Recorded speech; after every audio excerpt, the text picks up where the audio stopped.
ब्रिटिशांच्या काळात भारताची 64.82 ट्रिलियन डॉलर्सची संपत्ती लुटून इंग्लंडमध्ये घेऊन जाण्यात आली. 1765 ते 1900 या काळात भारताची ब्रिटिशांकडून मोठी लूट झाल्याचा प्रकार आलाय. जगतविख्यात ऑक्सफॅम इंटरनॅशनलचा धक्कादायक अहवाल हा समोर आला. टेकर्स नॉट मेकर्स या अहवालात भारतातून केलेल्या लुटीचं वास्तव्य समोर आलंय. नेमकं काय म्हणलंय या अहवालात ते जाणून घेऊयात ग्राफिक्सच्या माध्यमातून. ब्रिटिशांच्या वसाहतवादी काळात भारतातून 64.82 ट्रिलियन डॉलर्सची लूट. सध्याच्या काळात त्याचे मूल्य 33.8 ट्रिलियन डॉलर्स. भारताची लूट करून इंग्लंडमधील 10% श्रीमंत अधिक समृद्ध. ऑक्सफॉर्म इंटरनॅशनलच्या टेकर्स नॉट मेकर्स या अहवालात वास्तव उघड. भारतातील लुटमारीच्या जोरावर पाश्चिमात्य जग समृद्ध. जगात दक्षिणेकडून उत्तरेकडे संपत्तीची लूट नेण्याची यंत्रणाच प्रस्थापित. उत्तरेतील राष्ट्रांच्या श्रीमंतींसाठी दक्षिणेकडील राष्ट्रांची लूट. लंडनच्या क्षेत्रफळावर 50 ब्रिटिश पाऊंडच्या नोटांच्या 4 थरांनी एवढी लूट.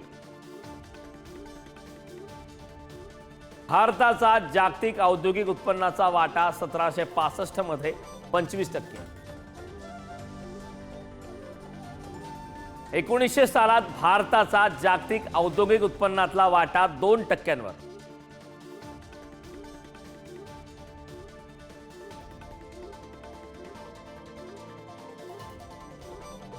या संदर्भात चर्चा करण्यासाठी आपल्यासोबत आंतरराष्ट्रीय अभ्यासक शैलेंद्र देवळणकरजी जोडले. देवळणकरजी, अत्यंत महत्त्वाची अपडेट आहे, कारण ब्रिटिशांच्या काळात भारताची 64.82 ट्रिलियन डॉलरची या ठिकाणी मोठी लूट झाल्याचं कळतंय. 1765 ते 1900 या काळात ही लूट झाल्याचं कळतंय. यावरती आपली काय प्रतिक्रिया, कारण हे वास्तव आता समोर आलंय? मला असं वाटतं की ही एक ऐतिहासिक अशा स्वरूपाची घटना आहे. ही यासाठी आहे की यावरती अनेक मोठ्या इतिहासकारांनी या संदर्भामध्ये यापूर्वी देखील काही पुरावे स्पष्टपणे देऊन यावरती भाष्य केलेलं आहे. नुकतंच एक अतिशय महत्वपूर्ण पुस्तक, एक विल्यम डर्लिंपाईनचं the golden road, how ancient India transform the world नावाचं पुस्तक आलेलं आहे. आणि या पुस्तकामध्ये देखील अशा स्वरूपाचे युक्तिवाद हे केले गेलेले आहेत.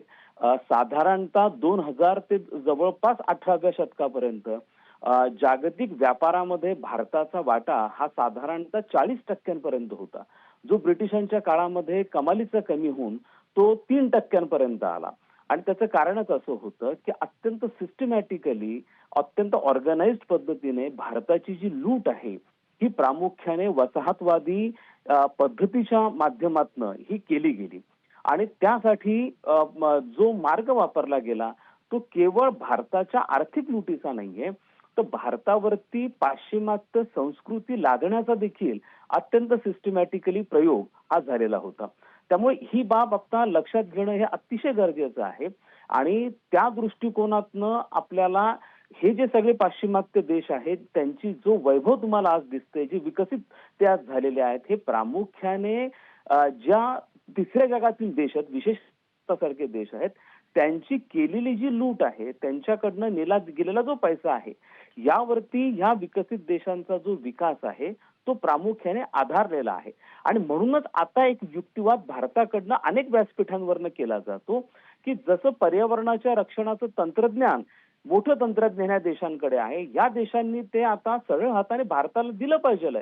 कारण हा जो पैसा आहे हा भारताकडनंच या सगळ्या देशांकडे गेलेला असल्यामुळे मला असं वाटतं की ही जी घटना होती याची चर्चा इतिहासकार भारताच्या पातळीवरती करायचंय. आता ऑक्सफॅमकडनं जो रिपोर्ट आलाय आणि जो दावोसमध्ये वर्ल्ड इकॉनॉमिक फोरमच्या व्यासपीठावरनं मांडला गेला, त्यामुळे आता जगाने देखील ही गोष्ट मान्य केलेली आहे की ब्रिटिशांनी किती सिस्टमॅटिकली आणि ऑर्गनाइज्ड पद्धतीने दीर्घकाळपर्यंत भारताची लूट केलेली आहे.